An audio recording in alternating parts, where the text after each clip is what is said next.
It's time for Washington politicians and public poobahs to stop treating people like children, ignoring scientific evidence, and acting in destructive, arbitrary ways.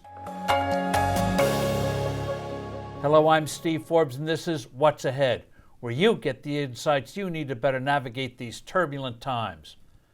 One reason for the sour mood of people these days is the counterproductive behavior of our political and public health officials when it comes to the pandemic.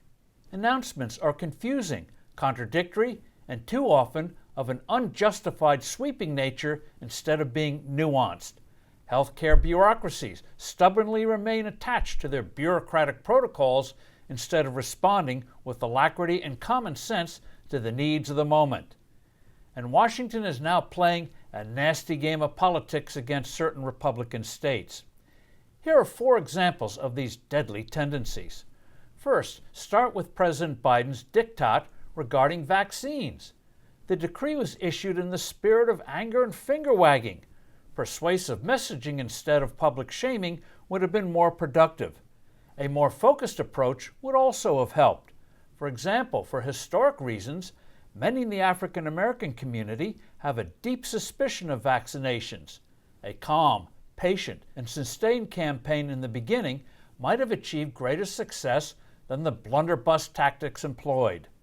The president also ignored the fact that people who had the disease had acquired an immunity that is likely to be far more effective than their vaccines. Why should they be forced to take the jab? The most vulnerable part of the population for death remains people above the age of 65, and the vaccination rate there is over 90%. Moreover, a study from the National Institutes of Health concludes that in 2020, probably 100 million Americans were infected, not the 20 million reported. Such were the lack of symptoms or their mildness that 80 million people didn't know they had the disease. That was in 2020. Today, the number of infected people is probably around 150 million. The second example of government blundering is the brouhaha over a booster shot. The bureaucratic mindset of the FDA was on display when an advisory panel came out against people under 65 getting this jab unless they are high risk. Real-life evidence from Israel and elsewhere demonstrates that the efficacy of the shots goes down over time for every age group. So why not let people and their doctors decide for themselves whether to get the booster? Here, the Biden administration's more inclusive approach was the correct one.